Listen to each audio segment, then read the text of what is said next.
한 주간의 알찬 기독교 문화 소식을 전해드리는 문화산책 시간입니다. 엽서 보내본 지 얼마나 되셨나요? 사실 엽서는 그 자체로 참 특별한 선물인데요.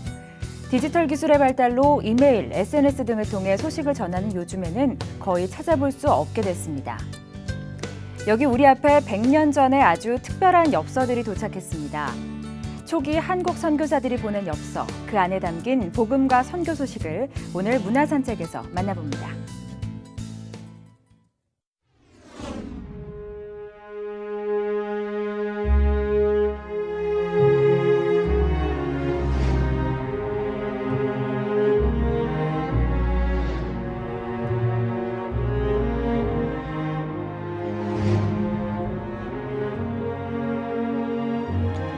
(120여 년) 전 우리나라에는 어떻게 복음이 들어오게 되었을까?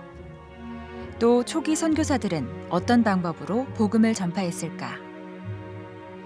복음의 기쁜 소식을 알리려 우리나라를 찾았던 초기 한국 선교사들의 이야기를 엿볼 수 있는 전시회가 열렸습니다. 선교사들이 이제 한국에서 선교를 하잖아요. 그리고 이제 사진을 촬영을 합니다. 근데 이게 너무 이쁘고 아름다운 거예요. 한국의 문화를 또 선교의 역사를 보여줄 수 있는 사진들이거든요. 그러니까 이거를 사진으로 자기가 소장하는 게 아까운 거예요. 그래서 이거를 엽서로 만들어서 지인들에게 보낸 겁니다. 그래서 지인들에게 보낸 엽서들이 저희에게 수집이 된 겁니다. 이 엽서들이 한자리에 모여 열린 특별 전시회, 엽서에 실린 복음과 선교 소식. 80여 점의 엽서들은 1900년대 이후 발행된 기독교 희귀 엽서들입니다. 1932년 12월 결핵 환자 치료를 위해 셔우드 홀 선교사가 발행한 크리스마스 실 엽서인데요. 소나무, 색동옷을 입은 아기와 어머니의 모습 등 한국의 문화와 정서가 듬뿍 담겨 있습니다. 조선 총독부가 한국을 일본의 병참 기지화하는 상황입니다. 따라서 한국의 문화를 완전히 말살시키려고 하는 그런 상황입니다. 그래서 이런 표현을 할 수가 없고 이런 연도를 사용할 수가 없습니다. 그럼에도 불구하고 셔우드홀은 끝까지 이 한국의 문화를 담뿍 담은 이런 모습을 엽서에 담아서 출판을 했습니다. 우리 민족 지도자들의 모습도 눈길을 끄는데요. 손정도 목사, 이상재 선생의 엽서들에서는 일제치하에서 기독교 신앙을 근거로 민족을 이끌었던 지도자들의 나라 사랑이 묻어납니다. 또 한국의 상황이나 선교 활동 내용 등이 고스란히 담겨있는 엽서, 손글씨로 직접 쓴 엽서들에도 선교사들이 선교 과정에서 느꼈던 한국 문화에 대한 내용이 생생하게 살아 숨쉬고 있죠. 이번 희귀 선교 엽서전은 한국기독교 역사박물관의 12번째 기획 전시입니다. 한국기독교 역사박물관은 1955년 한국기독교 문화창달이라는 목적으로 설립된 기독교 문사에 뿌리를 두고 있는데요. 이곳에서는 기독교 고문원들을 비롯해 작고한 목회자들의 유품, 교회사와 관련된 사진 등 10만여 점에 달하는 기독교 자료들을 한자리에서 만날 수 있습니다. 이 귀한 자료들은 2001년부터 일반인들에게도 공개되고 있습니다. 따라서 많은 목회자와 평신도들은 물론 자라나는 청소년, 학생들의 신앙교육에 큰 도움이 되고 있습니다. 1년에 한 5,000명에서 6,000명 정도 오시는데 그분들 오시면 이러한 역사 자료를 놓고 설명을 하기 때문에 한국 기독교의 역사를 그 선배 신앙인들이 걸었던 족적을 볼 수 있는 좋은 기회가 되는 그런 장소입니다. 100년 전 복음의 씨앗을 뿌리기 위해 아무것도 알려준 것이 없는 조선 땅을 찾은 선교사들.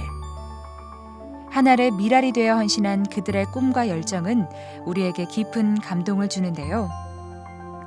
엽서를 통해 만난 그 순수한 신앙의 열정은 100년이 지난 지금 또 한 번 우리의 신앙을 되돌아보게 하고 있습니다. 엽서에 담긴 복음과 선교 소식 전시회는 오는 12월 31일까지 경기도 이천 한국기독교 역사박물관에서 계속됩니다. 최근 이단 사이비 문제가 갈수록 심각해지고 있는데요. 거짓 믿음이 만들어내는 무서운 결과들을 보고 있노라면 우려스러울 때가 참 많습니다. 신앙의 뿌리를 알고 실천하는 것이 무엇보다 중요한 이 시대. 오늘 문화산책에서는 오직 성경의 가르침대로 진정한 믿음을 구분하는 법을 가르쳐줄 조나단 에드워즈의 영적 감정을 분별하라 소개해드리고요. 이어서 경건에 대한 최고의 고전이죠. 앤드류 머리의 겸손까지 만나보겠습니다. 당신의 영적 감정은 진짜입니까? 가짜입니까? 미국이 낳은 위대한 복음주의 신학자인 저자 조나단 에드워즈가 오늘날 우리에게 던지는 질문입니다. 저자는 영적으로 혼탁한 오늘날 진정한 믿음과 거짓 믿음을 분별해야 한다고 말합니다. 만약 우리가 진정한 믿음과 거짓 믿음을 제대로 구분하지 못하면 하나님께서 기뻐하시지 않는 거짓 예배를 드리고서도 하나님께서 그 예배를 받으신다고 생각하게 되기 때문입니다. 이 책은 조나단 에드워드의 명저 믿음의 감정에 대한 논문을 쉽게 풀어 쓴 요약판으로 진정한 믿음의 특성을 성경적으로 보다 잘 이해하고 오직 성경의 가르침을 따르고 순종할 수 있도록 독자들을 이끌어주는 것은 물론 하나님의 은혜를 만끽할 수 있도록 도와줄 것입니다. 인간은 끊임없이 높아지고 교만해지려는 본성을 갖고 있습니다.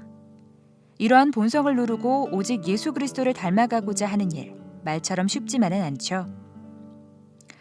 제자 훈련의 필독서이자 경건에 관한 최고의 고전이라 할 수 있는 앤드류 머리의 겸손은 겸손함으로 나아가기 위해 노력하는 성도들에게 힘과 위안을 주는 책입니다.